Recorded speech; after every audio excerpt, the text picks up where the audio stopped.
Hey everybody, welcome back to the Game Informer Show, a weekly podcast covering the video game industry. Join us every episode for a discussion about the latest gaming news, reviews, and exclusive reveals alongside Game Informer staff and special guests from around the industry. I'm one of your hosts today, Alex Van Aken. I am joined by Charles Harte. How you doing, Charles? I'm doing great. I was the first guest introduced today. I don't know if that's ever happened before, except maybe the one episode I did alone with Kyle. Yeah, how's that feel? You feel good? I'm like top billing. I'm like the first, and like cast in order of appearance. It's Alex Van Aken and then Charles Harte. Like we were in the first scene together. Knowing cool. that it's that important to you, I will make a note in the future to make sure this isn't the last time, Charles. It made plenty of sense before. You know, I was never like a regular host, but now I'm like a regular host, and I just can't. It's just cool. You know, it's just cool. Whatever. Growth, evolution. You know. Kyle Hilliard, how you doing? Hey, how's it going? I can't believe I was second. I'm frankly offended, honestly. Yeah, we'll wait till you hear who's coming in third. Which I believe, not to spoil it, but I think this is my first time podcasting with full-time staffer Eric Van Allen. Oh, yeah. If you remember name. my name at all, geez. Yeah, no. I thought we were just going in alphabetical order. In the middle. Yeah. Is that not what we were doing? No, but you know, happy accidents. All right. Well, welcome to the podcast, dear listeners. This is a video game podcast brought to you by Game Informer. If you want to support us, please consider going to GameInformer.com/subscribe and consider getting a print or digital magazine subscription. That gets you 10 issues a year of Game Informer, nearly 100 pages. If you're getting a physical version, the paper quality and the glossy cover are just so nice. And we're really proud of the magazine that we put out every time. So if you haven't yet, consider getting a subscription or gifting one to a friend. Kyle on video showing off the most recent Bloodlines 2 issue and the included free D&D double-sided poster. If you're watching the video version, I think Charles and I were trying to do the two sides, but then we accidentally did the same side. Accurate. Yes. Well, that is a great way to support us. Also, if you are watching on YouTube, be sure to click that like button and subscribe if you're new around here. That helps us out. But without further ado, guys, we've got a pretty packed show this week. We're going to be talking about our Metal Gear Solid Delta review here momentarily, our Sword of the Sea review and Drag X Drive reviews later in the episode. We're also going to be talking about the Battlefield 6 open beta that Eric and I played. Had a lot of fun with that.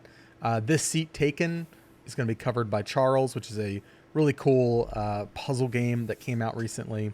And then some Gamescom quick hits from Opening Night Live, and that'll be a show. But needless to say, it's going to be a packed show, so let's get started. Kyle, tell us all about Metal Gear Solid Delta Snake Eater.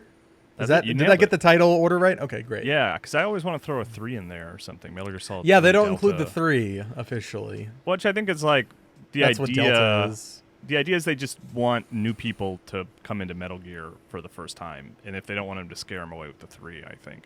Which, I mean, makes sense. It is the first in the timeline. It is the one that I would always recommend to people. If they're like, I'm kind of curious about Metal Gear, I'm like, just start with 3. Just like play that one first because it's one of the better ones, and like it's the most digestible story, you know, because you understand it in one entry.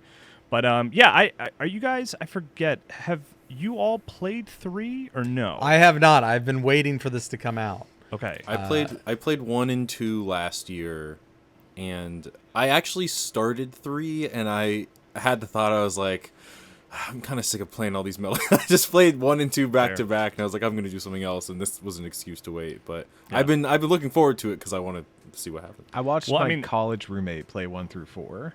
Like that was how I experienced all of Metal Gear Solid, and then the first one I played, as you can see from the arm back here on my shelf, is Metal Gear Solid 5, which I absolutely adored. But I am really excited to hear if this is like a good version of 3 to jump in with, if this is like the good way to experience it for the first time, or if you feel like it's maybe meant more for kind of the people who have already played the game.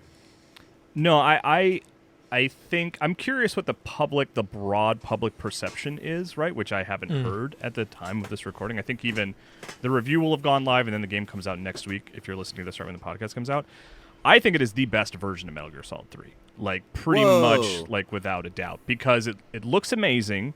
The updates that they made are like small but significant. Like the game plays more like a third-person shooter now, which feels good. And then there are things like changing camo, which is like small, but like I was, even when it came out in 2004, I kind of ended up not changing camo much, because to do it you have to go into a like 2 menus and change it and then like leave. But now it's all like quick select, and it'll be like, this is like the best one for this area, which is really, really nice. And then oh please, yeah, go ahead. Oh no, I'm not. I was going to interrupt you with a very important question. As to whether or not the Game Informer issue is still inside the game. It is. In the remake. It absolutely is, yeah. It's and remind me, was that a fake Game Informer cover that they made?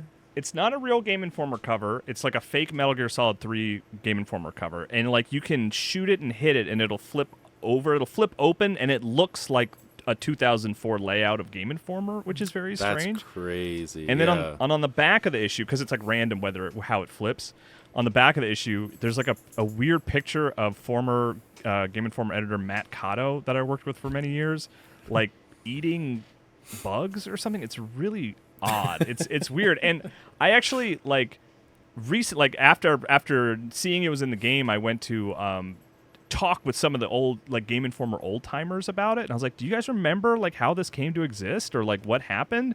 And Andy McNamara was like, I don't remember.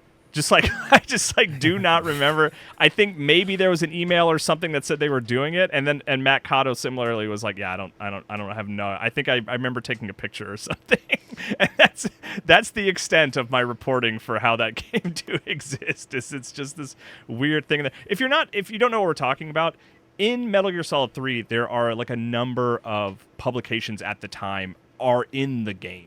Like they're just like on a desk or something like that, and one of them is Game Informer, which was like just like a guard reading gaming magazines in his spare time, ostensibly, which is like that weird fourth wall stuff that Kojima games tend to do. But it's a nice transition, Alex, to ask about that, because I was telling you guys some of the things they updated and changed, but like for lack of a better term, like the soul of the game, which is like the main thing I was worried about, because Hideo Kojima is not involved, and they even someone asked him about it recently if he would ever play it, and he said, no, I don't want to play that game. Like, it seems like he's upset by it, maybe even a little bit. But without his involvement, I was like, is it gonna have the soul of Metal Gear? Is it gonna feel like Metal Gear? And like, the thing is like they upgraded those few things, but everything else is like direct copy paste improve, to the point where like the soul of the game just kind of came along with it in that process. Because like none of the story has changed at all. It's all the original voice acting. All the cinematography for all the cutscenes are exactly the same. Like nothing has been changed in that regard. This is the exact same version of Metal Gear Solid 3, with the exception of it looks a lot better. Right, so like you get these cutscenes that like function exactly the same as they did in 2004, but like the lighting's a lot better, so they just sort of automatically look better and things like that. And like I ultimately was like really impressed. Like that's what I wanted here as someone who loves Metal Gear Solid 3 and has played it. I've probably played that game once through every 5 or 6 years. I've played through it, something like that, through its various versions. So to have just like basically a 1-to-1 version of Metal Gear Solid 3 that looks better, with the improvements that you want, where it controls better, and then that little hiccup with the camo. Oh, also like your codec is easier to quick select too, like stuff like that. I mean, to me, like when I get that hankering to play Metal Gear Solid 3 again, I don't think I'm going to be able to go back. I think this is the new primary version of Metal Gear Solid 3, and I am curious, like I said, what public perception will be, if like there are purists out there who really find things about it they don't like.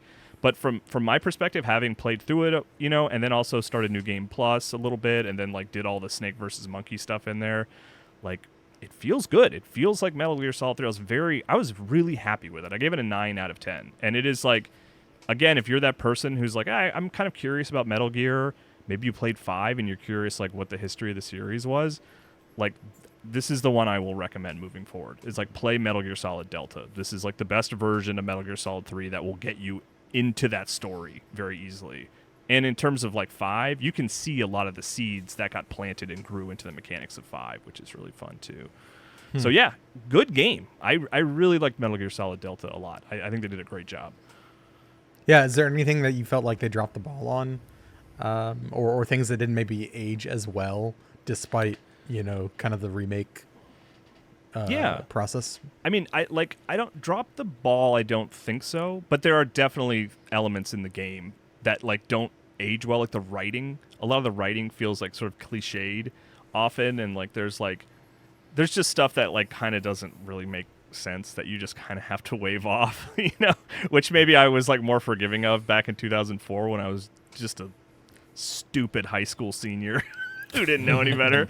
So that stuff kind of feels like almost like laughable now. Like that's my takeaway for a lot of that stuff is like just these like really self-absorbed monologues like from people like explaining exactly why they're doing what they're doing, and like Snake gets imprisoned at some point and they like don't take his radio, so he has like full communication abilities with his full team, and it's like that doesn't really make any sense, but whatever. From a gameplay perspective, I guess I would rather be able to call Commander Zero or whatever. Like I don't want that taken away from me, but it's just the kind of thing that it's like whatever. It's like it doesn't make sense, but it doesn't really hold back the story. And also, like I don't think I would want them to like rewrite the game, because that's so crucial to it. Even if it like makes me laugh in 2025 and like it's kind of feels outdated, like I would rather have it be that for what is a remake of Metal Gear Solid 3.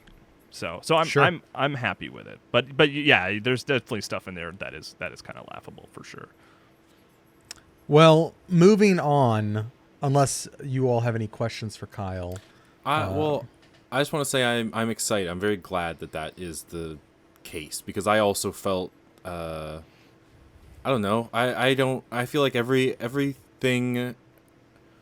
I didn't really know what Konami was until they were already not really doing stuff anymore. So like the concept of them making the remake and Kojima wasn't involved, I was like, I don't really know what to expect, but it doesn't seem, I don't know. It didn't give me any green flags really. So just knowing that it was like they're being faithful to it and it still looks good. And I know sometimes when they do, I can't think of the game off the top of my head, but sometimes when they do remakes and they make stuff like photorealistic or they like improve the lighting a bunch, they kind of like sand off some of the art direction that was gone on. Like you'll see a game that has like a lot of like green tones and kind of like a filter over it where it's like we can't make it look like real people, but we can give it like a vibe. And then you'll have the remastered version. It's like, oh, we made these colors look how they actually look, and it's like, okay, now it just kind of looks like some dudes standing in a room with nothing going on. Sure. And I don't know if that's like a thing you felt here, but you mentioned that it looked good. Like I think it is a different.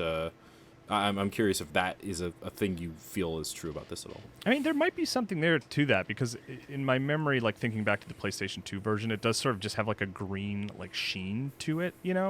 Which I think is gone here. But like Metal Gear is always sort of striving for really realistic visuals with like, mechanical creatures that you believe, right? Like they want you to think that these things could actually exist in the real world. Metal Gear is an anime, but it's not meant to look like an anime, right? It's just like inspired by the storytelling style of anime. But it's always. I mean, even moving into stuff like Death Stranding, everything in that game is meant to look like something you could hold, even if it is odd, right? I don't know. Maybe I'm kind of. Yeah, no, I think that makes sense. But, yeah. Yeah. So, and you comparing it to anime was also the thing that made me. It was a shift in my head I needed to get through the first game for that first time, where I was like, wow, this is just crazy people talking. And then I was like, oh, it's like an anime. And for some reason, that was all I needed to be like, oh, okay, yeah, this is exactly what to expect from anime. They re-released Ninja Scroll on Blu-ray recently, which is a fantastic like 90s anime. And I remember I watched it again for the first time in, I don't know, like 20 years or something like that. Great movie. I love Ninja Scroll. And I was like, oh, this is just fully Metal Gear. This is just like one dude versus a bunch of bosses, one of which is a guy who controls bees, like in Ninja Scroll, and he's just like he's got to figure out how to defeat them all one by one, and there's also a conspiracy going on in the background, and it's like, oh yeah, this is just Metal Gear Solid 3, but like feudal Japan basically, and it's great for that reason. That rules. Yeah. Love that. Well, we have both been playing Sword of the Sea. Kyle and I have both beat the game now. Kyle twice for me. Yeah, you've beat it twice now? Okay. Yeah, 2.5. I knew that you had started New Game Plus as part of your review process, but so far, not so far, I beat it. I liked it a lot. I think I'm near the end, just as a comparison point. Okay.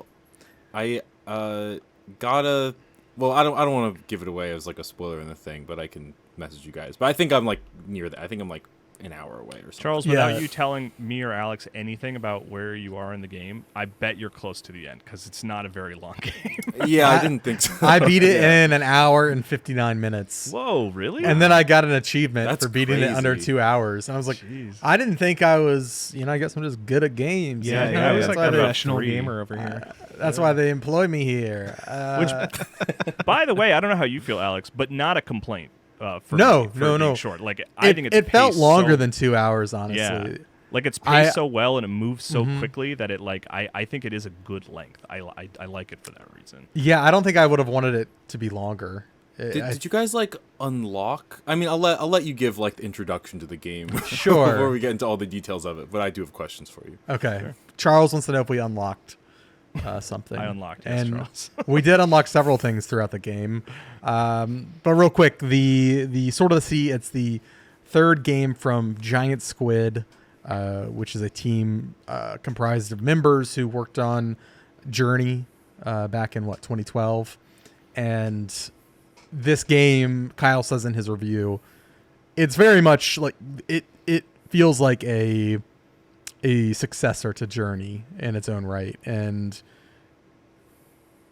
it has that sort of art direction from Matt Nava that is pretty iconic at this point, especially in through the lens of like Journey and everything that has come with that game. Yeah. Abzu and the Pathless are their other two. The Abzu and the Pathless are the other two. Mm-hmm. This one is really beautiful. I think that some of the shader work that they do in Sword of the Sea is just absolutely ridiculous. I really want to see a GDC breakdown, or maybe we'll reach out to them. I want to see how they did what they did with that water to sand to ice ground shader. It blows my mind looking at it as you're playing. But Kyle, I'll pass it to you to talk more about the game in general, kind of what you're actually doing in the game, all that kind of stuff. Yeah, I mean, we're gonna say the word journey a lot, and because it's like like you said that I said, Alex, it to me it feels like the most direct line to Journey that Giant Squid has made so far, between Abzu and the Pathless. And it's like it's a game where you're kind of this silent protagonist. There's not any dialogue in the game. There's text, but there's not any dialogue, and you're kind of making your way through this like ambiguous desert. And as you progress, you kind of fill this desert with water. And you just do this by like moving around and solving little puzzles, and you're like riding your sword is like this floating object that you're just riding around at like super high speeds, and it just feels really good. It's just really satisfying to like move across the sand and then move along the water, and then like some of the other materials that you're talking about, Alex. Like it's a short game, but we don't want to spoil like all the environments that you visit, but like it just feels really good to move and leap. And then there's also buttons that do tricks and stuff, and you will find occasionally like half pipes and like a mission. There's only a few, but there's you can find certain challenge rooms as well. Yeah, to do high scores. Get high scores. It's like it's not certainly that first playthrough. It is not like a high score game. It's not a Tony Hawk game, but there is definitely Tony Hawk inspiration in the sense that it's like they want you to like move quickly and do interesting tricks to kind of entertain yourself while you're moving through these beautiful landscapes. And I think it works really well. I think it's just a game that just doesn't stop from the moment you start, and it's great. I gave it an 8.5. The reason I didn't like sort of cross that 9 threshold is because like what story there is there didn't really like move me necessarily. Where games like Journey and like the Pathless, I did feel moved in during the course of those games. Where this was like, I was like, okay, this is interesting, and this is like I can follow this and I see what's happening. But like and the end is really cool. I really like the end a lot. It's just really like bombastic and crazy. But I just wasn't. It was more my reaction throughout the whole game was like, oh, that's really pretty and cool, rather than like tearing up a little bit, and I'm prone to that, plenty of silent games have brought me to, wiping a tear from my eye. This wasn't one of them, but it's still a really good game. I like it a lot. Yeah, I found myself in awe of kind of the beauty of the game, but like you said, like the story itself, I mean, it's got themes of like conservation and that sort of thing, in regards to like protecting the environment. And I think some of that is poignant. Yeah, I think some of that's poignant, but yeah, nothing really that like kind of struck a heart chord. And I think like some of the more like tragic moments in the story, you don't quite have enough time with the characters to kind of really feel any hits necessarily when things happen to them. Yeah, I agree. Yeah, but I think all that aside, I really, really like the game. It's really impressive, especially from a technical standpoint. I think also the level design is, you get to these places that just kind of open up and are really fun to navigate and explore. You can, as you go, you level up new movement options. And one of the things that you pick up pretty early on is the ability to kind of like climb up kelp forests. You kind of float up with them, and there are secrets in the game. If you explore, you can find these shells, and I'm not sure what they're for, Kyle. I haven't figured that part out. I haven't either. I have found a lot of them. I don't know exactly how many. I assume it's just like I don't know, that's 100%ing it. You find all the shells. Yeah, I don't know if you get something, or if it's just I don't know. But I've got several of those from kind of going off the beaten path, and it is fun to get a little reward when you do that, as well as kind of seeing more of like that environmental set dressing that is so pretty to look at. But yeah, I think Kyle said it best in his review. The star of the show is the movement and riding your blade across the landscape. It's got this like there are certain times when your camera just like gets really low against the ground, and it's kind of like looking up at your character, like gliding along this like water, and it looks so cinematic. It looks ridiculous. It looks like something out of a movie. And like, especially with the vertical nature of how the map progresses as you go, you're kind of like climbing this mountain or a series of mountain peaks. And, when the camera's low like that, looking up the character surfing, and in the background, you've got these beautiful vistas. Mm-hmm. I really enjoy it. I think there are a couple moments throughout where some of the more novel mechanics kind of wear a little thin for me. Luckily, the game is so short that I think if it had been a longer game, that some of those, I don't want to spoil it because it's kind of a cool moment, but yeah, there are moments where like there'll be some kind of novel mechanic that you have to use to progress, and had those experiences been longer, I think I would have been like, ugh. But with them being so short, it's like kind of like a nice little everything's almost very little repeats. It's not completely without repeating, but there's like it's few and far between. Yeah. That is a thing that I played the game at SGF.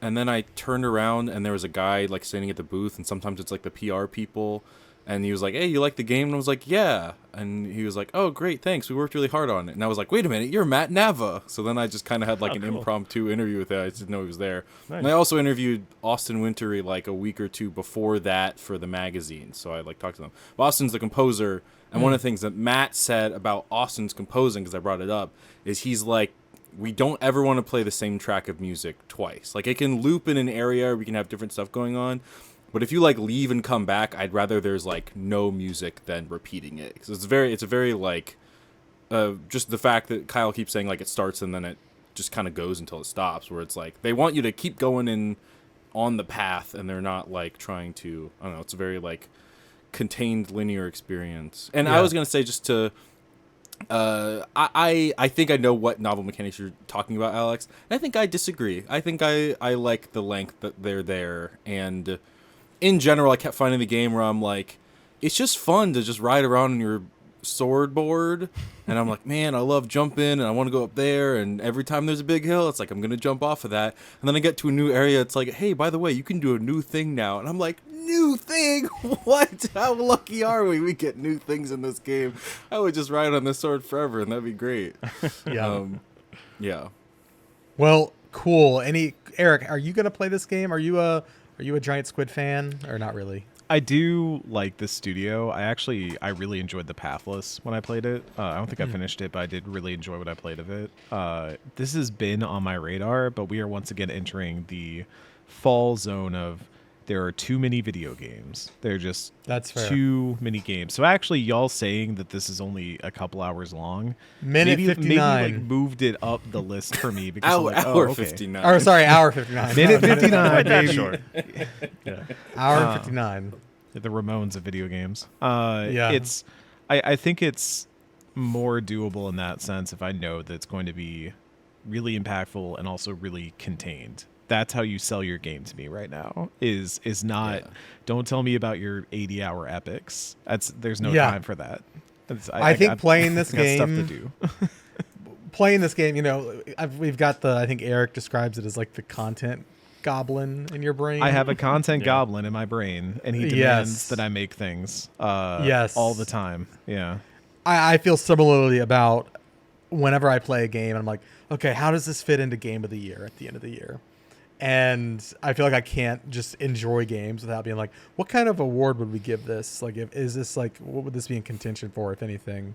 Sort of the Sea is one where I'm like, that's a really cool moment. I'm going to jot that down for Game of the Year time. Or I think it's got my favorite art direction of the year. Like, pay attention if you play it to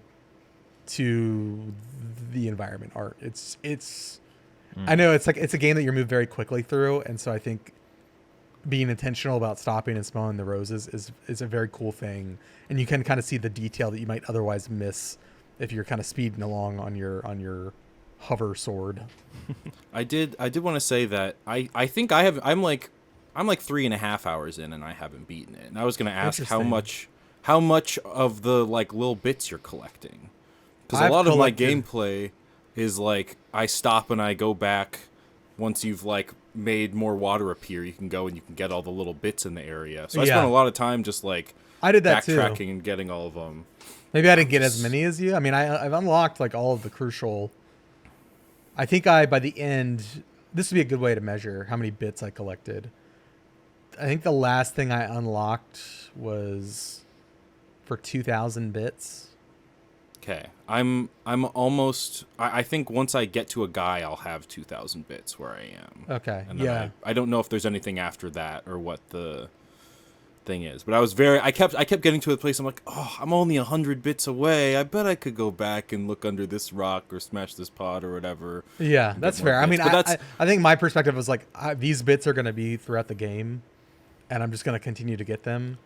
And sure, I just didn't want to. I don't think anything you unlock in it is game changing with the bits. I think I just wanted to know what the next thing was, and I do too. The idea that, because there's then Alex, you beat it in 2 hours. You could beat it faster than that, then for sure, if you were still going back and getting bits, because it's like if once the path is unlocked, you can breeze through it pretty fast. This will be like a super cool speedrun game, also. But I was like, I know I could just go from point A to point B, but there's so many little bits I could go back and get. They're called Tetras. I don't know why I keep calling them little bits. Someone did an interview here, and we learned they were called Tetras, so I'll call them that. But that's a good way to smell the roses, I guess. It's like a fun game to kind of play in a completionist style for me, because it's not too overwhelming, and also it just is fun to do flips. I agree. I might actually do a second playthrough and get more bits. Yeah, I mean, so I can get some more movement. That's kind of why I did it, because I was like, there's like one more thing to get, and I was like, well, if I New Game Plus it, I can just like pick up where I left off, which is nice. Does your bit progression go Yeah. Whoa. Yeah, so you can just kind of keep going through the game and gather more bits. Yeah. I'm gonna be playing this game for the rest of the year, I guess. just getting bits. Back to the bit mines. Yeah, If only we knew what they were called. Probably Tetras. Bitcoins. I don't know. Yes, that seems right. Kyle, can we go Yeah. back to you, sir? I know you got to get out of here soon. You're Yeah. gonna be leaving us a little early, but before you do, I'd love to hear your thoughts on Drag X Drive, which is the wheelchair basketball game that has been part of Nintendo's launch portfolio. Yeah. And you played it, right? Yeah, I You've played beaten it? for a bit of it, yeah. Is Well, there a it's not game you campaign beat. or? Okay, no, okay. it's not. Which is part of the problem, I guess you could say. Yeah, I mean, just to sort of, so Brian, like, sometimes will have games that he doesn't immediately assign as reviews to people, you know? Yeah. Be like, does anybody want to review or look at Drag Drive? And it's just crickets. So nobody. We all have Switch 2s and we're very excited about it, but no one was raising their hand for that. And I was the one that was kind of like, I'm curious. I'm curious about this thing. So I raised my hand. And yeah, I mean I do have a proper review on the site. I gave it a 6.75, which is like not a Also, great I'm just score. realizing how many games you've reviewed, Kyle. I know. in the last yeah, it's weird. He took not that he took it. Brian took it from me. Well, no one took it from me. I was just busy. You're busy. But I was gonna I was review trying to sort do of you to a see. favor. That tone changed was a gonna few be sort of times Z. through that sentence. Yeah. And I kept being like, I can do it, I promise. And Brian's like, I'll just give it to Kyle. It'll be okay, Charles. Calm down. You can finish your Shadow Labyrinth review or whatever. Are you mad at me, Charles, that I took sort of the C a away game from you that- so you could play I mean, Shadow Kyle- Labyrinth? We should air To this be- out on the pod, yeah. To be totally honest of how I felt about it, and the reason I didn't jump on Drag X Drive because I wasn't reviewing it, Yeah. is I was like, I would like to review a good game for work that I'm having fun playing. And I wrote my FBC Firebreak and my Shadow Labyrinth reviews on the same day because I like finally got to both of them after doing all this stuff. And in both instances, people were like, Charles, I think your score is too high for what your text is. So I was like, I think you're right. I think it's a lower score than it is. But I was like, I'm glad I'm playing Shadow of the Sea on my own time because I don't have to, rush through or whatever. But I was also like, but I don't have another 6. I don't have Yeah. another 6 in me to review Fair. Drag X Drive right now. And truly, it was meant to be an act of kindness. It was meant to take it off of your... No, I know. An I know. act of mercy. Yes, yeah. It was weird for me to be overwhelmed by work and then be like, what? What happened to my work I was going to do? Like, it was totally fine. I still got the game. So Yeah, yeah. But yeah, Drag X Drive is a 6.75 out of 10. I mean, my big sort of takeaway from Drag X Drive, I'm not sure how you pronounce it. Is it? I think it's pronounced Drag and Drive. I Drag feel like and there's like Drive? some. Is this let like me find Hunter it. Hunter, where you just This- don't pronounce the X? Yeah. yeah, that's what I was wondering. But I mean, If only there was a symbol that they could use to imply the word "and." join him. But my big takeaway was like playing. It's playing pronounced it. Drag and Drive. Drag and Drive. Okay. Yeah, okay. Great. You guys know those like little foldable like dinner tables that maybe you put like Yeah, out. yeah. Like, Yeah, that's yeah. what I was playing it on, and I was like, my big surprise was like, this is actually works pretty well. Like this is not like this isn't remind me of the era of like those first few Wii games where you were like, this just straight up like doesn't work. You know? Yeah. It is not that. It works pretty well.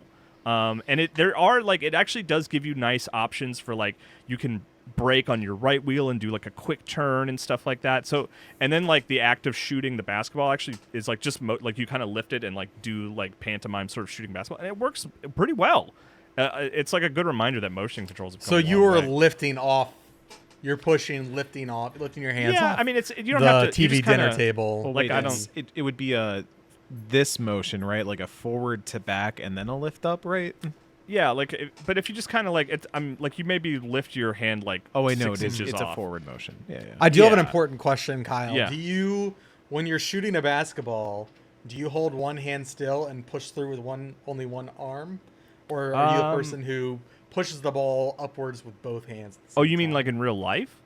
In real life and in the game? Yeah, what's that follow through like? In the game, it's just Which- one hand. There's no advantage to like doing two hands like that. So it's just like Okay, one so hand. they're practicing good ball form, good Yeah. ball handling. I But is that mean, what you do in real life? I do in wanna real know, life? 'cause As I play basketball constantly, as you guys know, Yeah, ball. I'm always passing the rock.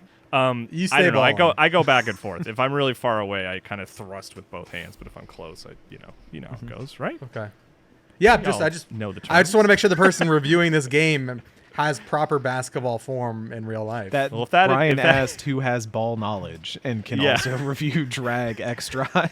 yeah, who on and he staff is a interpreted baller? my turning around and walking away. Yeah. So the controls actually work pretty well, and it's funny. The way I actually ended up playing it the most comfortably was wearing jeans and just doing it on my thighs. Actually, like that ended up being a more surprisingly like comfortable way to play the game. So that was like a surprise. That's like a positive thing to say about drag and drive is like that mechanic is unique and different, and it actually works pretty well, and it does afford you some opportunity to like do interesting quick turns and stuff like that. But it's not perfect. It's like I still think you're obviously still gonna have better controls using a control stick, but that's not an option for this game.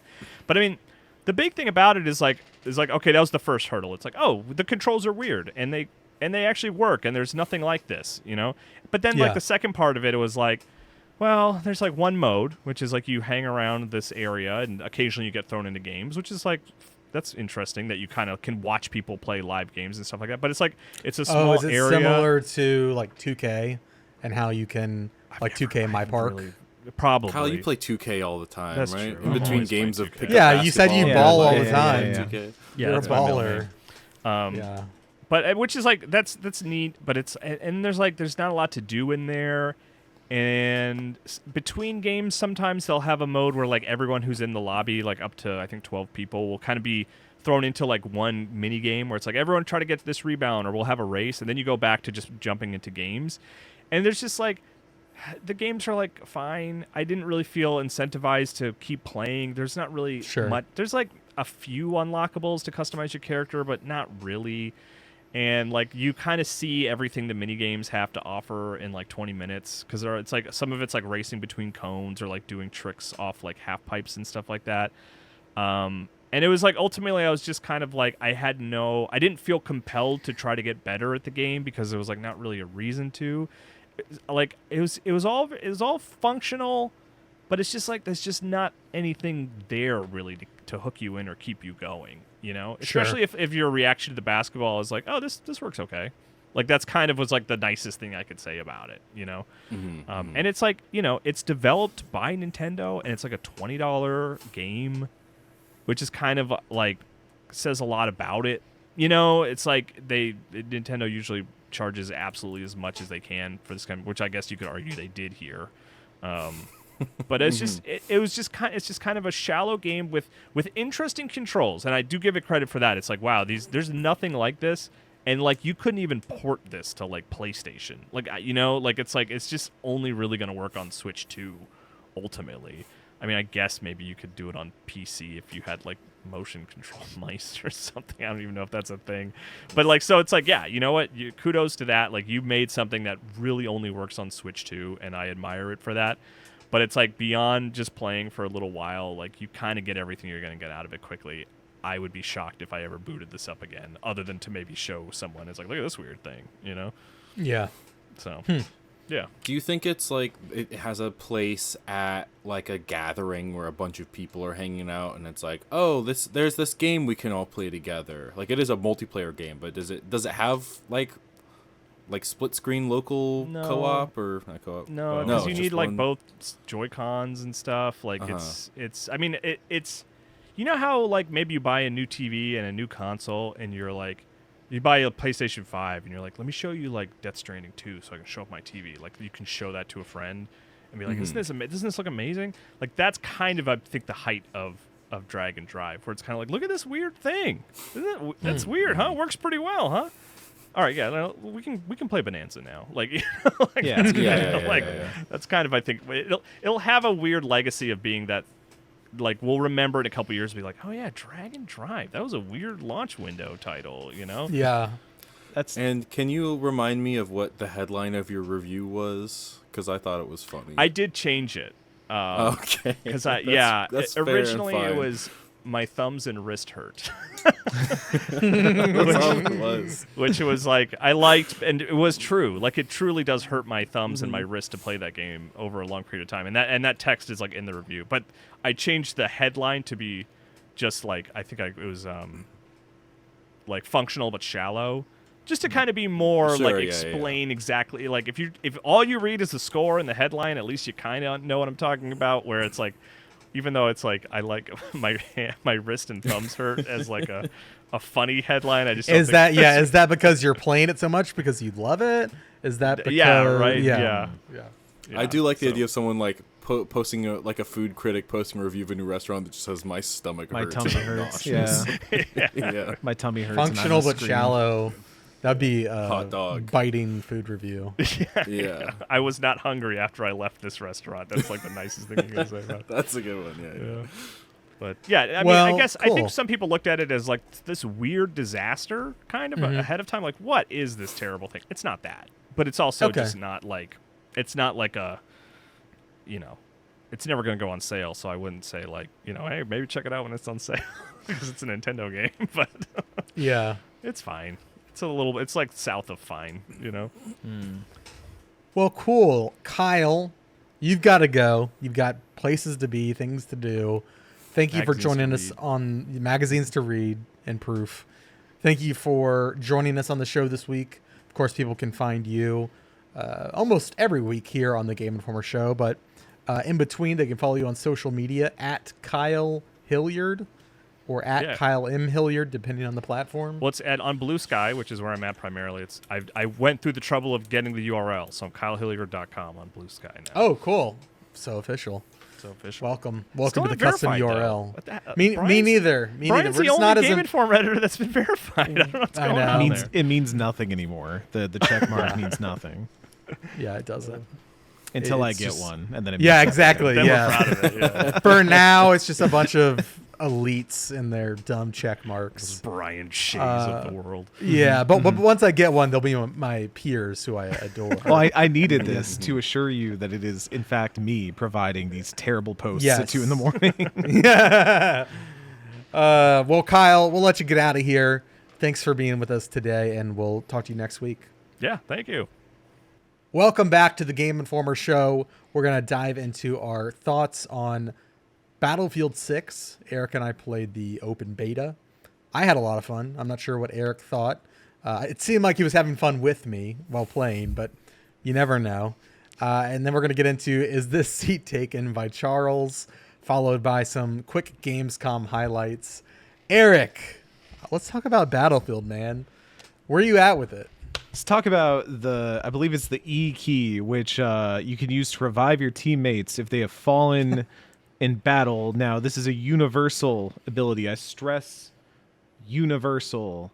Anyone can do this. Yes. Especially One Punch Man, who was in my lobby next to my dead body multiple times as I was flailing for help. You could have brought me back. That's all I got. Oh, no, I really like Battlefield. I've been a Battlefield player for a very long time, all the way back to 1942. That's like how long Same. I've been playing this game in the series. Yeah. You guys are way older than I thought. I mean, I was like 1942. Yeah. I was in the war. I was in the trenches. Yeah.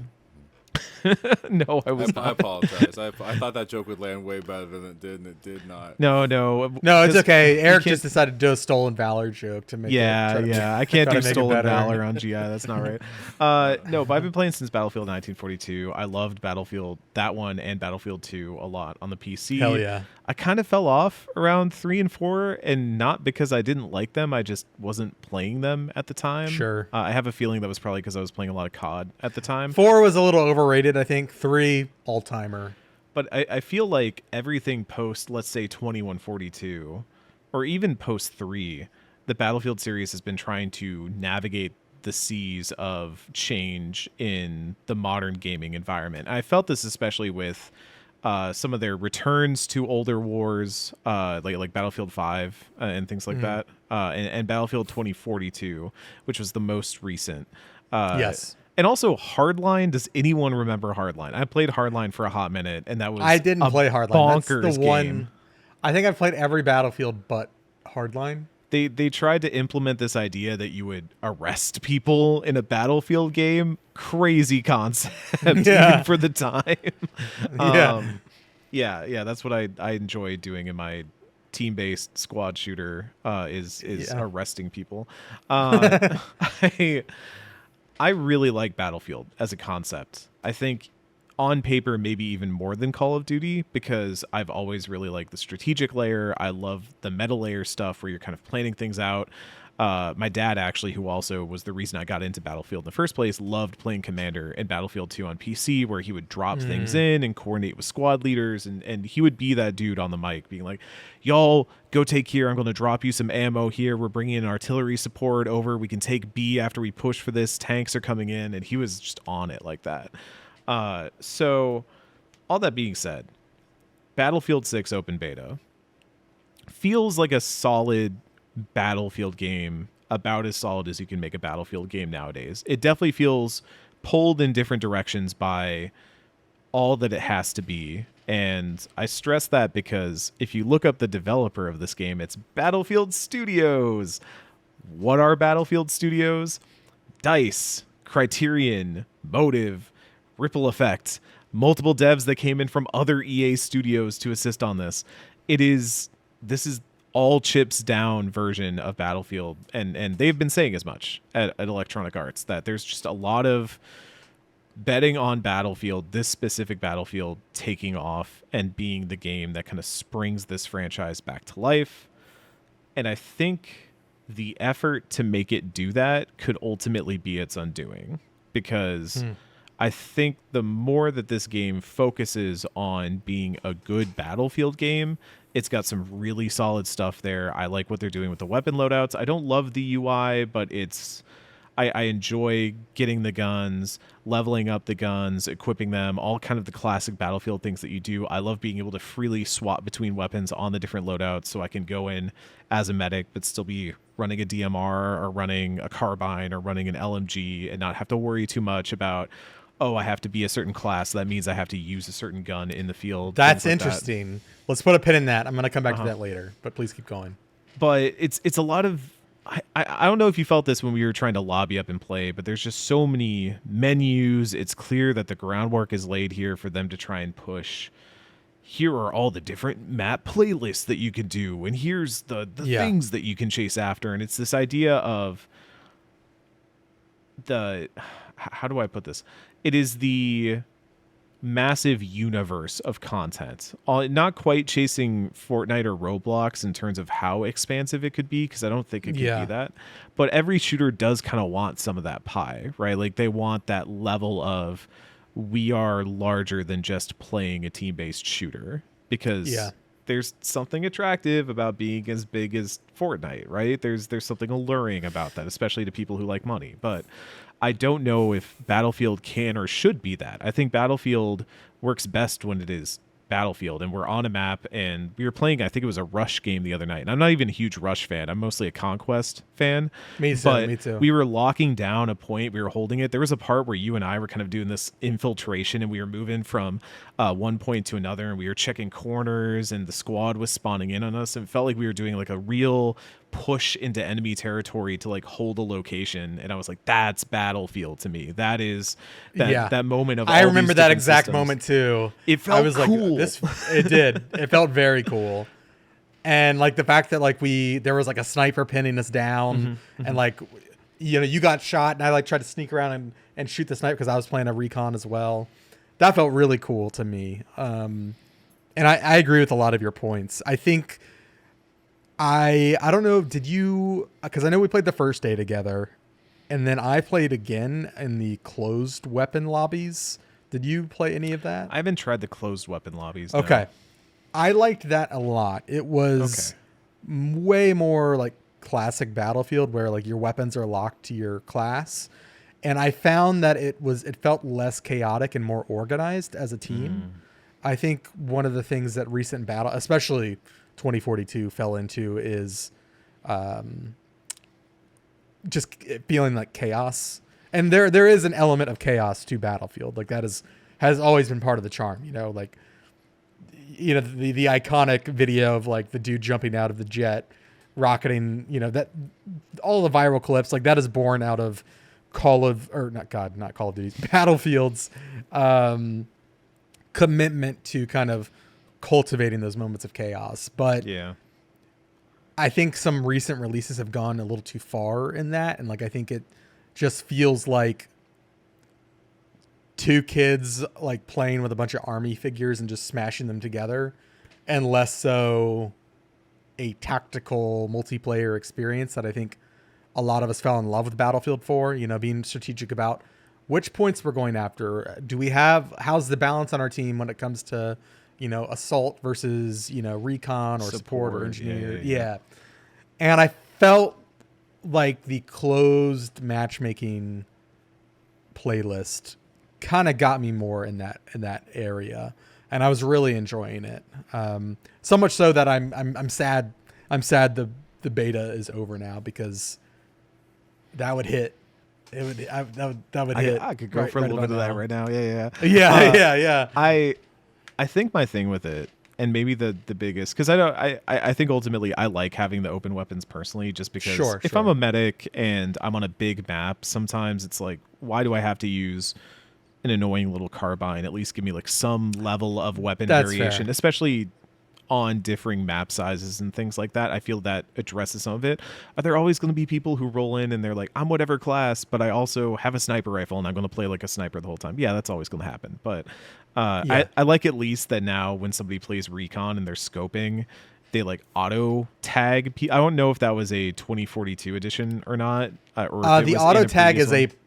Auto tag is a passive perk of the recon class. Of recon specifically. I don't know if that got added or if it's new for Battlefield 6 or not. That tells you how much I really played of 2042 at the end of the day. But especially recon. I'm sorry, I don't play recon. I like sniping. It's okay. I'll hold that. I play recon. I'll hold that piece. I play support.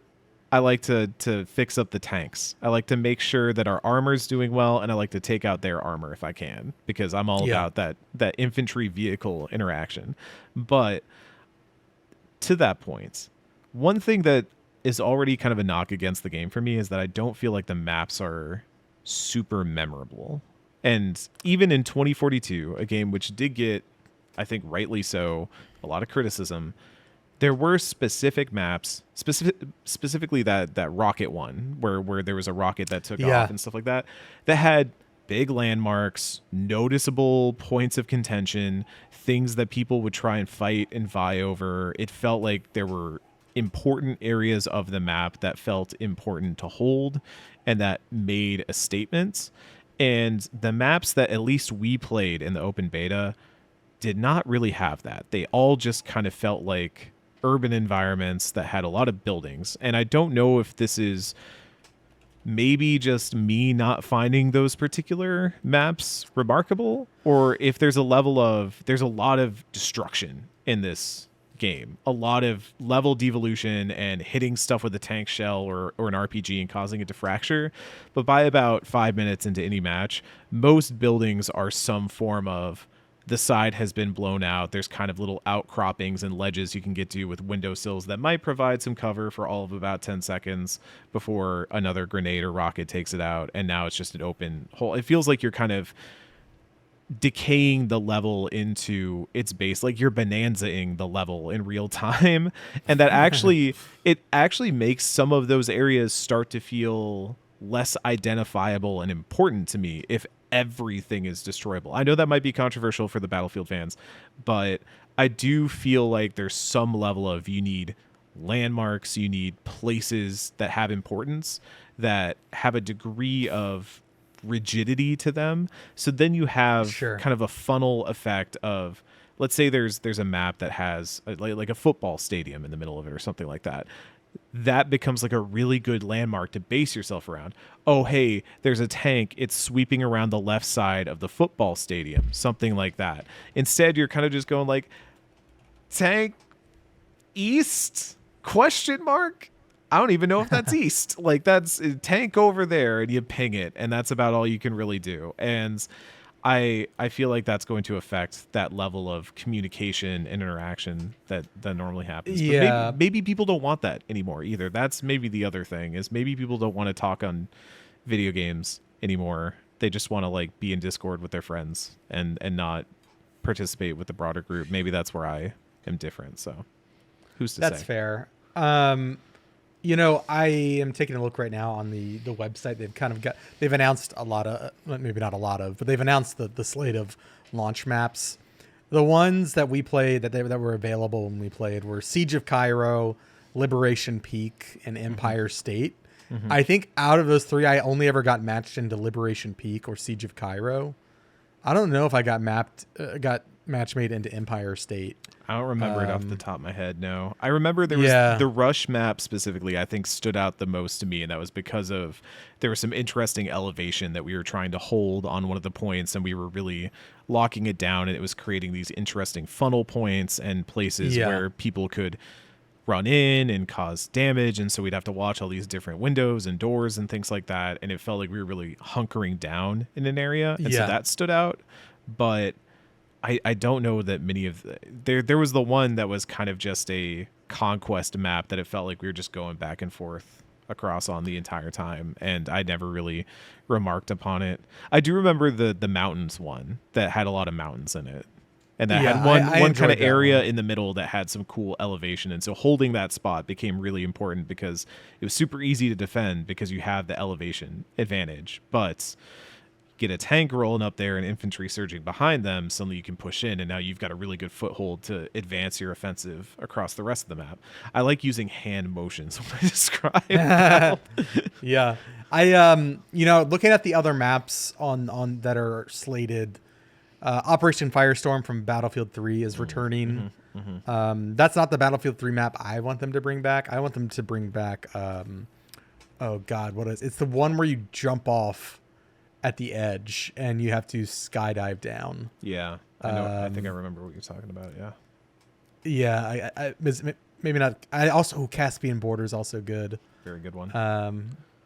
There's a lot of Battlefield maps that they could bring back, but there are a few that are, I think they'll probably bring back at some point when they have to start doing the, bring players back stuff, and there's usually always a reskin of Wake Island or something like that from the original 1942 and stuff like that. So I wouldn't be surprised to see that pop in. You put Wake Island in this game, I'll be there. Wake Island 24/7 servers, find me there any day of the week. But I actually don't know if they have boats in this game. I don't think they have any naval maps. Yeah. And I'm looking at the slate. They've got a French Quarter infantry only map. They've got Operation Firestorm. France does not have boats. You're right. New Sobek City, which is on the outskirts of Cairo. They've got Mirak Valley, which is the largest map at launch, a massive war-torn landscape filled with every type of vehicle. Interesting. I wonder if that means boats. I also felt like vehicles were a little understated in what we played. I don't know if that was because of the modes we kept getting matched into, but I feel like I mostly saw a few APCs, IFVs, and then maybe a tank every now and then. But that's also because, and this is something I love about Battlefield, there's always somebody who camps out waiting for the helicopter or the plane. Or the jet, yeah. Yeah, it jumps in it and just immediately beefs it. I saw that play out in one of our matches. I literally saw somebody take off with the helicopter and do the giant bomb thing of fly off and then land on the rotors and explode. Yeah.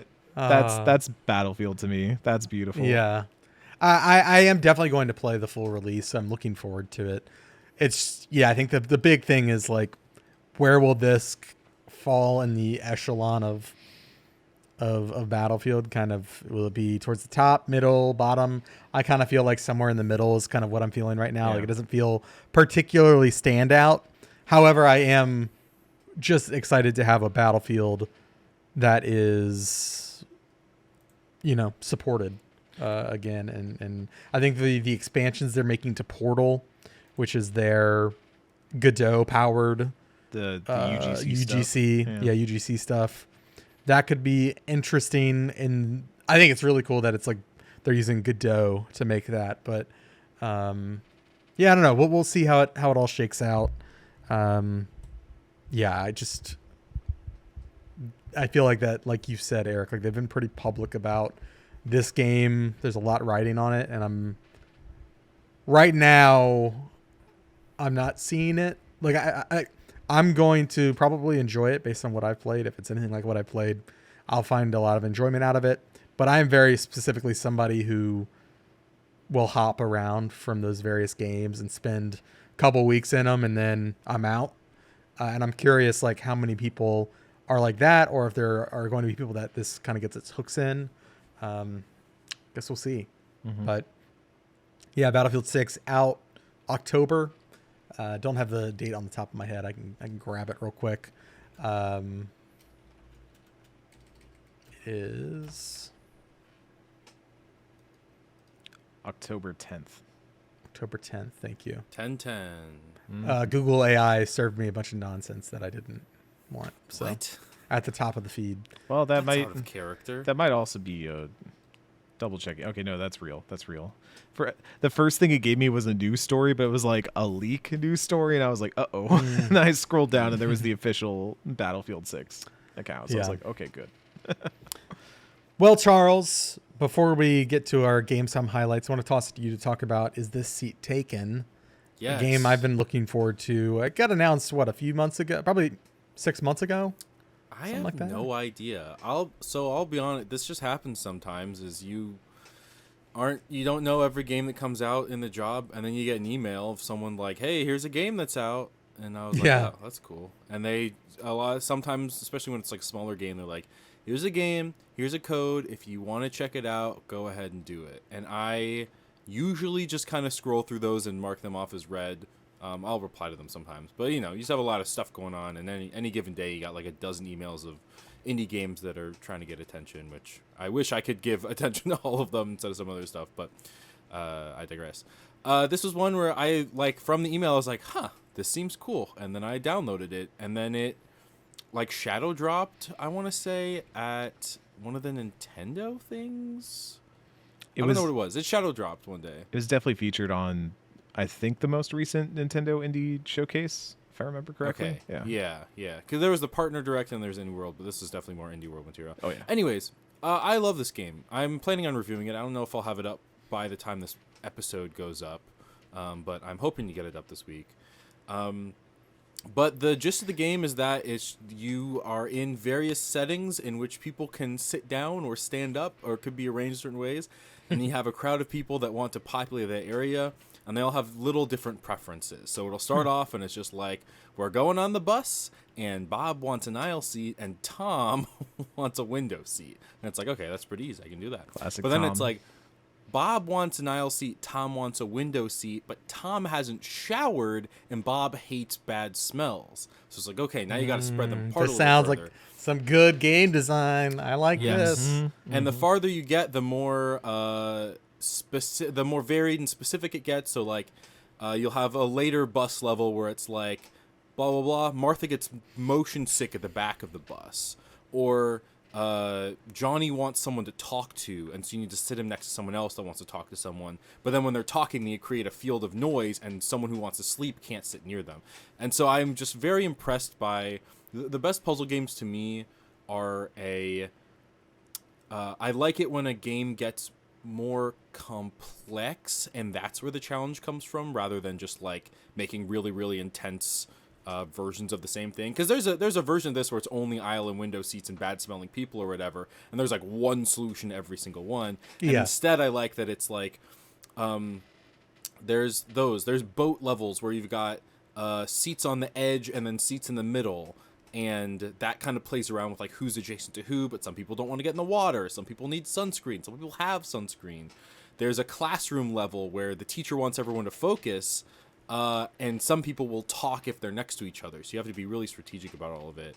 That's my fun. favorite ones are this. airport levels, where there's the seats and then there's the line to board the plane, and each person has a flight number that they're getting on, and so you have to pay attention to what their flight number is to see if they're sitting down or in line. And then there's like some people have the VIP pass, some people don't have a VIP pass, so you have to be in different ones. You got to sign up for the Sky Miles, y'all. Yeah, Exactly.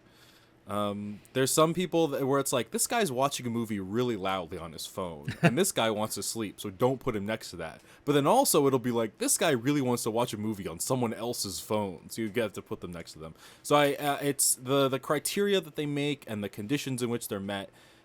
It's new and exciting every level, and then each locale, it also tells a story. There's a character whose name I can't remember, but Nat, I think, is the main character's name. Everyone is little like shapes. It's like squares and circles and triangles and rhombuses and stuff. And Nat is a rhombus who wants to be an actor. And so you kind of watch their journey as they like find out there's another rhombus actor that they want to go find. And it's like as they go from Barcelona to Paris to New York to some other place. And it's it's not like a heavy story. It's just like each area, so like a bus level, for example, will have like 5 different stages. So you'll do just 5 different combinations of increasingly complicated people in that space. And one of those 5 will have like a little dialogue exchange between Nat and someone else to kind of explain what's going on in the story. But I appreciate that the story is also about someone trying to fit in and find their spot, much like what is happening in the literal puzzle levels, which is cool. And the music's nice, and the art is nice. It has fun sound design. I think you can complete the levels without getting everyone in the right spot. I've just been perfecting all of them because that feels like the correct way to play. Is it like a star ranking kind of vibe? I think so. Like you get a point for every person that's like satisfied. Oh, so okay. I haven't. I'll test it out before I actually submit the review. But like, for example, if everyone's satisfied but one person wanted to sleep and they're near someone loud, then you just wouldn't get a point for that person. Gotcha. Okay. I did one level where I had one person that was unsatisfied and they didn't catch it until afterwards. Can't believe you do that and then to I somebody. just could go back. They just wanted to sleep. Why would you They do just that wanted to to them? sleep. Yeah. And then if you get all the stars in one like city, so if you get all the stars in Barcelona, then you get a little bonus level that's like a really specific situation that's really cool. So I did a wedding where you have to decide, like, people want to sit near certain people, and someone's like the bride and the groom, and they got to be in the special spots, and other people want fish, and other people want chicken, etc. And then there's one that's like a dance party, and someone needs to be near the speaker, and this guy's like, I'm in the band, put me on stage. And it's just very, very charming, very good, highly recommend. It's on Switch and PC. I'm playing on PC. It's nice to have the mouse. I wonder if you can use the mouse in the Switch 2 version. I think it's just Switch 1, actually. But still, good game. Hell yeah. Sounds like Toaster is going buck wild in the background. Yeah, I didn't know if you guys could hear that or not. It's okay. It's okay. I do want to acknowledge it, pause though. for a sec? Yeah. No, it's fine. No, we don't need to Okay. pause. I just want to say shout out to Toaster, you know? Hell Shout out to Toaster. Hold it down. Whatever's happening out there, he's on top of it. He doesn't care if the seat's taken. He's going to yell at you till it's gone. Yeah. Do y'all have specific rules that you would have for I don't want to sit next to this or I do want to sit next to this? Because I have one I immediately thought of when you were talking about airplanes. Please seat me as far as possible away from anybody who thinks it's okay to take their shoes off on the airplane. That is Yeah, that's nasty work. diabolical behavior. I think Okay, Wes well, okay, also can I- recently posted, like, anyone that has their toes out on an airplane Yes. should be put in jail. Okay, can I ask you a question, just hypothetically? Oh no. I've seen the look on your face before. Let's say I was on a 12-hour flight. No. Wait. Nobody's next to me in the immediate row. Can I just take my shoes off but have my socks on? 12-hour flight, it's cramped. There's nobody in my aisle. So here's my take. I think it's fine if no one notices. Like, I shouldn't. I wear clean socks when I get on Yeah, planes. in the way, like, if your feet don't smell and you can take off your shoes and no one smells it and no one's looking at your toes, I think that's fine. I think if you're making a big show and, like, really whipping the socks off in the air, or whatever, I'm pulling my yeah. Okay, but, but like, I don't know. I don't have an aversion to feet personally. you said you put on clean socks. Number one, I hope so. Number two, they're no longer clean because Okay, but I've only been wearing. feet. Yeah, but they've only been on my feet for like 2 hours at this point usually because I usually put fresh socks on as soon as right before I leave for the airport. So because I hate wearing socks, and so they are not on my feet until like I'm about to walk out the door. To be clear, I've only done this one time on a plane, and it was this very specific. it was a scenario. 12-hour flight, and yeah, you I was had going to nobody like in your row. Yes, it was an international if I don't flight. see it, then I don't have an issue with it. If I notice it, if I'm a accomplice to it, then I'm going to have a problem with it. So maybe that's my addendum as the seat taking character is don't let me see the grippers. Don't let me turn my eyes and see it. The one thing I don't want to be sat next to on a plane is, there are several, a talker who doesn't get the clue and I barely reciprocate. Sometimes I'm in a chatty mood. They hit you with yeah, exactly. Yeah. I think the big thing is I don't want a man spreader. I am very much aware of the space that I take up on a plane as a bigger guy, and I go out of my way to make sure everyone is as comfortable as possible. But the people, the little men who are like half my size and spreading out, like ramming their knees into my knees, I'm like, you don't want to try to box me out, because if we're playing that game, it's PvP at that point. It's PvP. Yeah. If we're playing that game, you're gonna lose, buddy. Yeah. It's also like, don't sit if you're gonna. It's the worst when you're in the middle and both other people have taken the armrests. It's like, dude. I think friend of the show. I'm not an armrest person, so I don't really mind that. Yeah, I kind of like do one of these things. Yeah, I do an arm cross, or I do kind of the arms out in front. Yeah. Arm cross is my usual. Who's the front of the show you're gonna call out, Alex? Sean Thomas. He had a great point on social media recently. If you're a middle row person, then you should be able to get at least one armrest. That's what I think. I think the window person gets the window, the aisle person gets the aisle, and then the middle person gets those armrests. That's what I think is a fair trade. I'm a window person, and if I have the window, I'm all up against that window to the point that I feel like I would be in severe danger if that window even slightly moved. But I'm just like if I can get in the alcove like that and get a nice little headrest going there, because I don't put my seat back. I feel very self-conscious about putting that's my. Sorry, I almost swore I got actually too heated there. I think so. My thing is, I need leg room. Yes. Most planes are just literally not big enough for me, so I have to sit in an aisle. The last flight I got off of like a week ago, I left the plane with like indentations all along my legs from how shoved up they were against everything. Yeah, mine's like the forward. My thigh bone, the length from the back of my seat back to the back of the seat in front of me is the length of my thigh bone on an average. So I can fit them in there, and then I cannot move. And if you try to bend it back, that like fills me with a primal rage that I cannot express. But shoot, I was gonna say something else. That really just took over your. It really you saw red for a moment. I had like my magazine was full of a bunch of things to say, and then all of a sudden I had to unload all my thoughts on this one. Yeah, you rerouted all systems to fire. I will say, I think it was just the aisle thing, and then I think if I was in a car, it's another thing of like I can't sit behind the driver. Like I need it to be someone that can scoot forward if they need to. I don't have that problem as much. I would also see red when it's somebody watching videos on a phone or a tablet and they don't have headphones in, and they're just blasting raw sounds. Throw them off the plane. Yeah. I don't know when midair jeopardize all of us. It's worth it. I don't know when society decided that it was suddenly chill to start doing that, but if you don't show up with headphones for your flight, you don't get entertainment. Meditate. Find your inner self. Don't share that with the world, all right? We don't want to hear your bad TikToks. They're bad TikToks. They're never good TikToks. I watch... Okay, all right. This is the good stuff.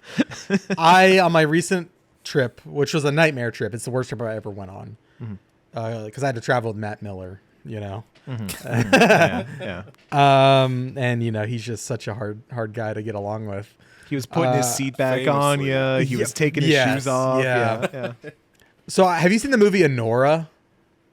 I've heard. Oh my god! I have several times on a plane been like, wow, I kind of watched the movie Anora, but I couldn't do that on a plane. That sounds insane. I watched the movie Anora, and a row over from me was like a group with like children, but like during the really risque scenes, like I put one hand up to the monitor and like covered. No. I mean, they are. That's their parents. That's their thing to worry about. I don't know. I think they shouldn't put Anora on planes. Yes. I mean, I shouldn't watch it in public. It shouldn't be on a plane. That's.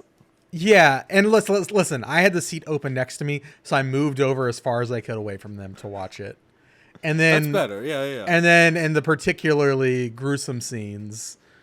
There's not gruesome. It's nudity. It's nudity. They're going ham. Scenes. They're going ham in that movie. Yeah, they are. Their proclivities are on full display. Yes, they are. The desires are on full display of flesh. I felt like one hand up. You keep adding words and it's making it worse. I felt like one hand up. Complete sentence, and then you said the word flesh afterwards, and it made the whole sentence. You could have said something so much more disgusting, like just on a base level, and it would have been less worse than that. Listen. Alex was like, "Yeah." So the movie got halfway through, and then I was like, "I gotta take my socks off for this." Just being the worst possible seat person. Oh my god, yeah. But, I usually like try to be sensitive about who's around me, but as of late, I'm like, you don't gotta look. I'm gonna watch my show. And if somebody's getting dogged, then so be it. Somebody gave me a weird look. Okay, this is maybe like the one weird thing that I do when I travel is I won't, sometimes depends on it, I won't watch anything on my seat back. But if I'm just listening, because usually I listen to music, I try to sleep. And if I can't sleep, I don't really want to go through the whole thing of finding something and putting headphones in because it's always like an aux headphone jack and I have Bluetooth stuff with me. So I'll listen to my music, but sometimes I'll just glance over and watch somebody else's TV screen and I can't hear what's happening, but I just kind of ingest the movie as it is. And so that's how I saw How to Train Your Dragon like twice because people were just watching it on the plane. Someone gave me a weird look for doing that. Like they like turned around and were like, "Are you looking at me?"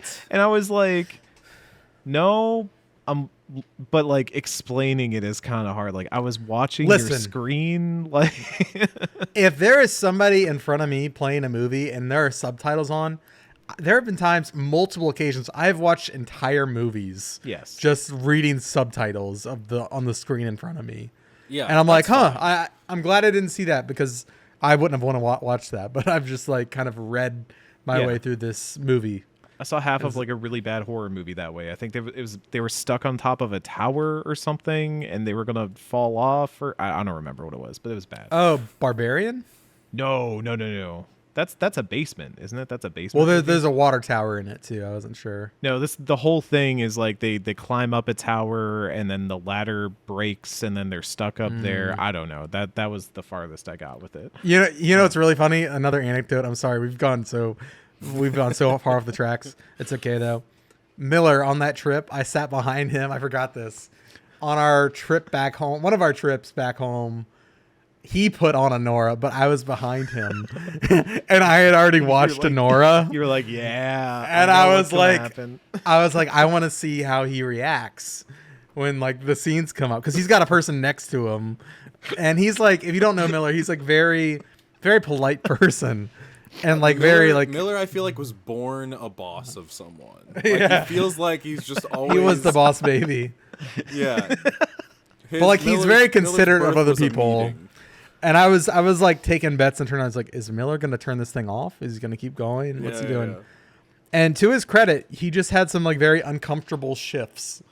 Like somebody's getting hammed on in the scene and he's like, time to take my water out and drink some water and like kind of block part of this screen with the water bottle and like not really. And I got off. I was like, what do you think about Anora? And he was like, well, and I was like, yeah, good movie though, right? So, I don't like these new verbs you keep creating. Getting hammed on. Is that a thing, Eric? Is this a Listen, thing I'm trying to keep it. I'm trying to keep it pseudo family friendly. Yeah. No one can intuit your meaning. Yeah, the advertisers are gonna love getting hammed on. Is what it is. It's part of life. Part of life. These are all real life situations we find ourselves in. I just can't eat ham anymore, I guess. Just There are other verbs I could use, but they're very explicit, so I'm not going to say them. You could just say during the love scenes or something like that. Oh yeah, during the love scenes. During the more passionate moments of the movie. Yeah. Yeah. Okay, fine. Getting a little mechanical with it over here. We need shirts now. New merch ideas. Say what? Getting I got hammed. hammed on listening to the Game Informer Show podcast. I got hammed and all on. I got was this stupid shirt. Oh. Anyways, Vetoed. video games. Let's round the show out with some Gamescom highlights. I'm pulling up. We were about to crash into the ocean, but pulled us right up. We're all good. Gamescom highlights. Did you guys have anything big that really hit for you? I feel like it was kind of a mid-show a little bit. There are some surrounding announcements that got me really excited. We saw a bigger look at World of Warcraft Midnight, the upcoming expansion for WoW. They showed off the new allied race that is going to be in the game that you can play as. And it's the first allied race in a long time, pretty much since Battle for Azeroth in 2018, where I'm like, oh, that's like a cool allied race. The others have kind of been mid for me. The new allied race are the Hera. Let me pull it up.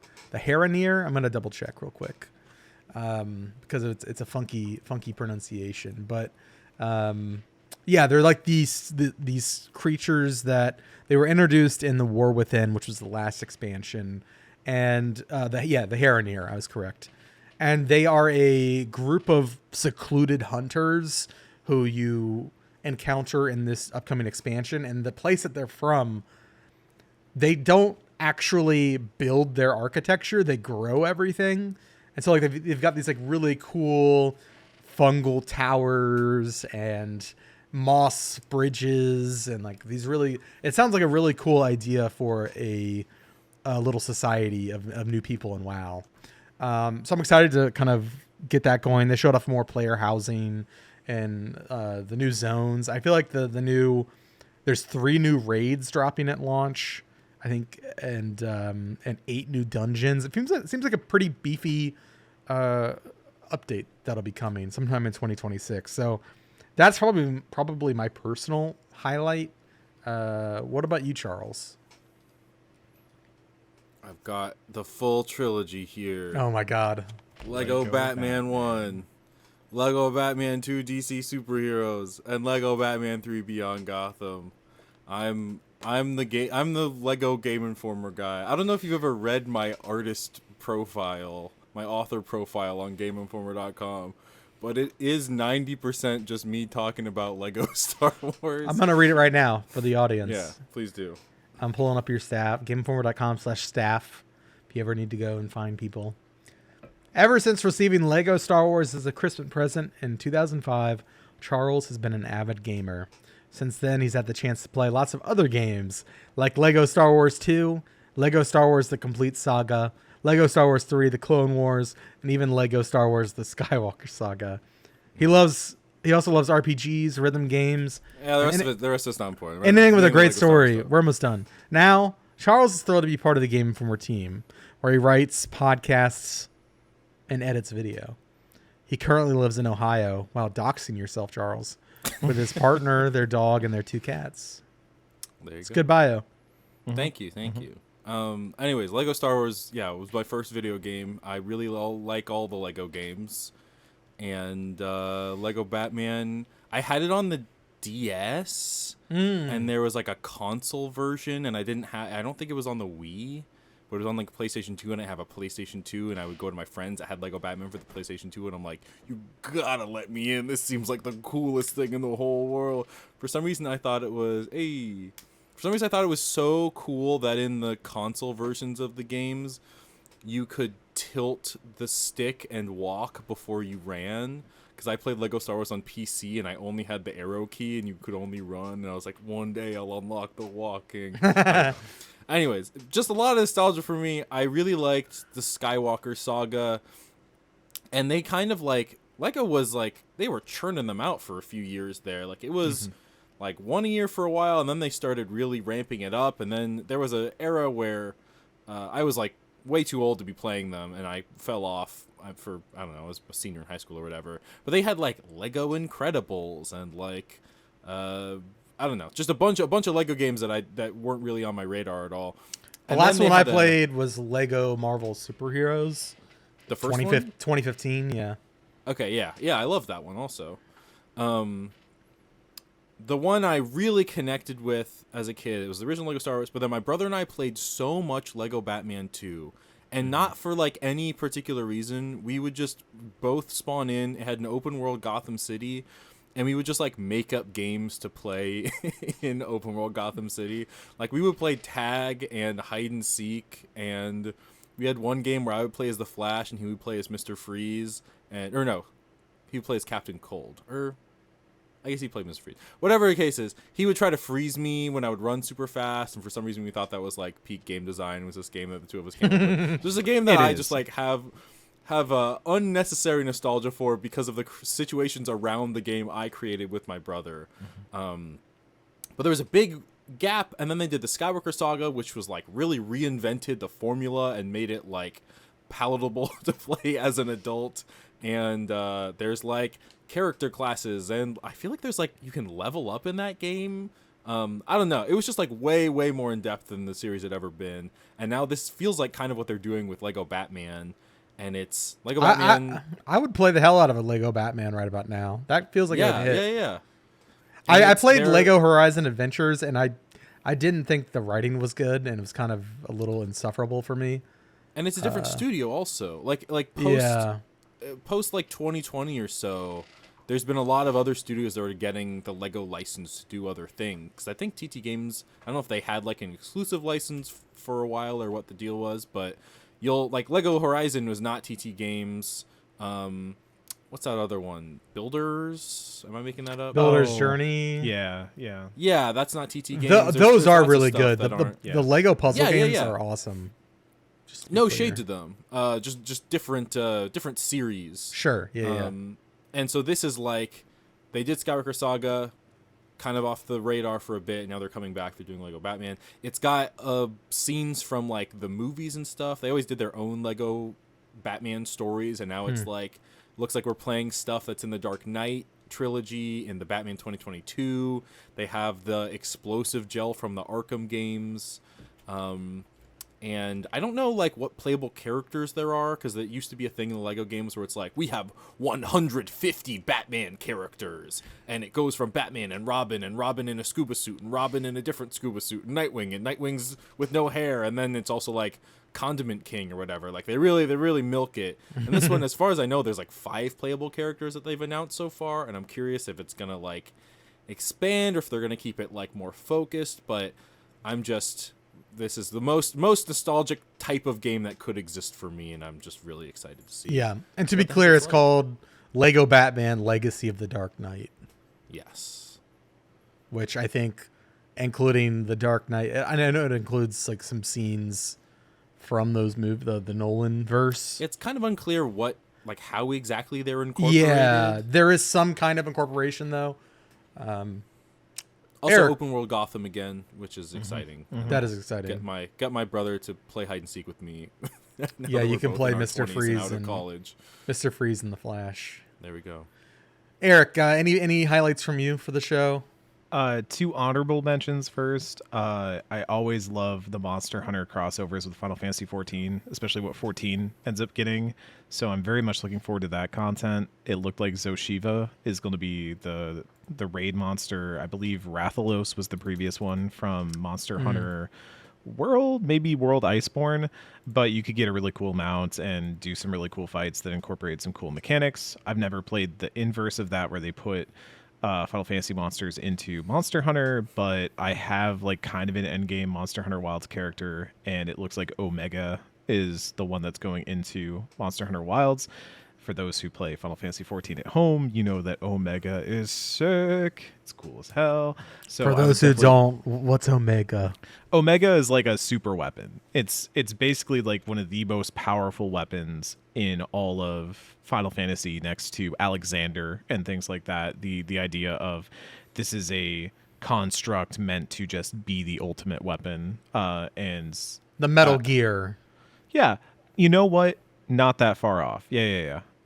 It's pretty similar, so I think that's pretty cool. And then Zoshiva was the flagship monster for Monster Hunter Wilds, is the dragon that has the big electric whip chains and stuff like that. So I imagine that could do some cool stuff in Final Fantasy 14. So I'm looking forward to checking that out. Also, honorable mention to one that I know you also care about: Unbeatable, baby. Music is illegal. You're gonna do crime. That's, oh man. I cannot wait for that. There's a November 6th release date, I believe. Yeah.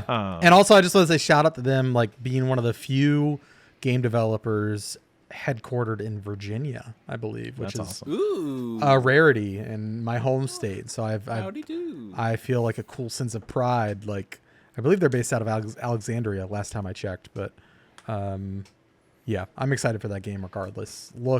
I think Kyle put in our Slack today, like, it's fully Cooley vibes all over this thing. That era for sure. Adult Swim type vibes.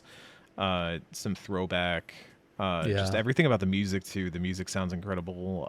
Some really cool mechanics interacting with musical sound beats and things like that. For anybody who enjoys Elite Rhythm Agents, stuff like that, will probably find a lot to love here. But I think my number one was a surprise I didn't see coming, but probably should have seen coming, which is Dawn of War 4. I like the Dawn of War series quite a bit. I really loved the first game. 2 was kind of an eccentric oddity that I thought was really neat and novel, and I wanted to see incorporated more as they went forward. I didn't spend a lot of time with Dawn of War 3. I did play a little bit, but I don't know, something didn't click with me with it. But Dawn of War 4... Sure. I really love Dawn of War 4, or the idea of a new Dawn of War, I should say. And that's within the Warhammer universe, right? Yes, that's within Warhammer 40k. So far, they've shown at least one faction of Space Marines, which, of course, you're always going to have them in there. Can I play as orcs? Yes, so Orc, we have seen the Orc forces in there. The Wog will ride. And then we have also seen Necrons. And my my 3 favorite factions in Warhammer 40k are, I love the Tau because they look really cool. I love the Tyranid because I always love a good alien hive mind a la the Zerg from StarCraft. And the Necron because space necromancers are cool. That's just a cool design, interesting, fun. So the Necron they look like they're a big part of this specific Dawn of War entry. Very excited that they're going to be in there from the jump, it seems, because that's a great faction to just have in there and do cool, interesting things with. But it's also a real-time strategy game. There have been a lot of people trying to make new real-time strategy games, and it hasn't been sticking, man. Yeah. And I love StarCraft. I love Warcraft. I love Command and Conquer. Likewise. I love... oh my god, I feel really bad for forgetting the name of it. Not Total War, but it's something else. Red Alert? No. Age of Mythology?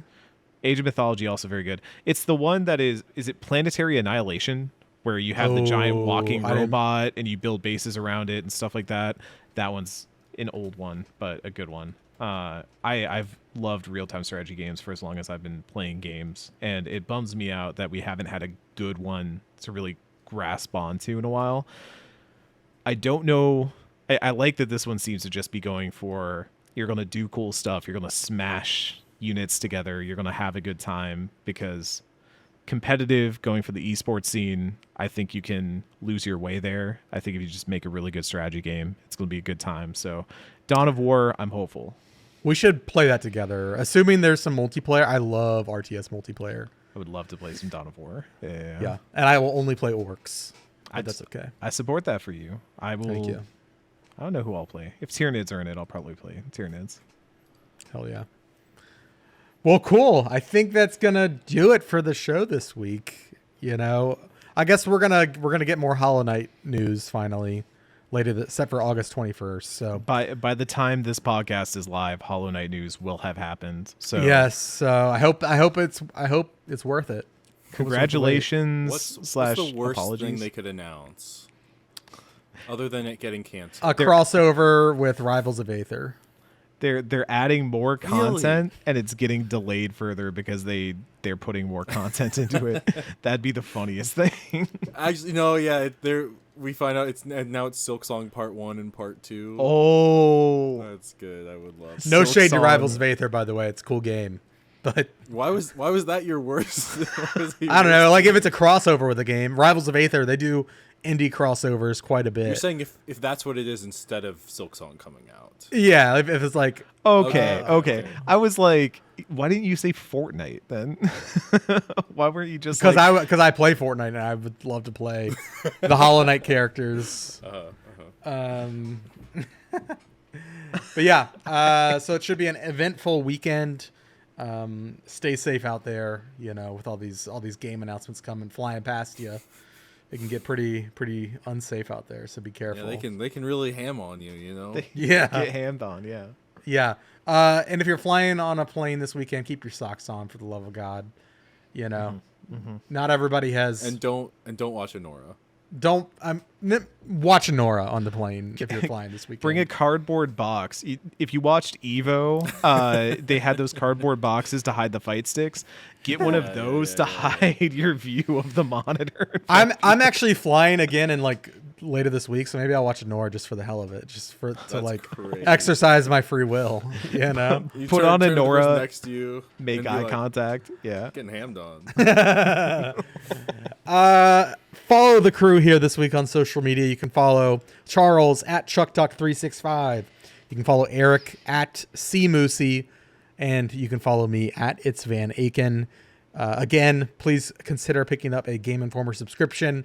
Head to GameInformer.com/subscribe to get all the details and lock in your access to 10 issues a year. Really excited for what will be the third issue. We're going to be revealing that in a couple weeks, I think. That'll be cool. I think next week. Soon. Maybe. Who's to say? Who's to say? Not us. All right. I've had enough. Time to get off of this show. Bye, everybody. Thanks for watching. We'll see you next week.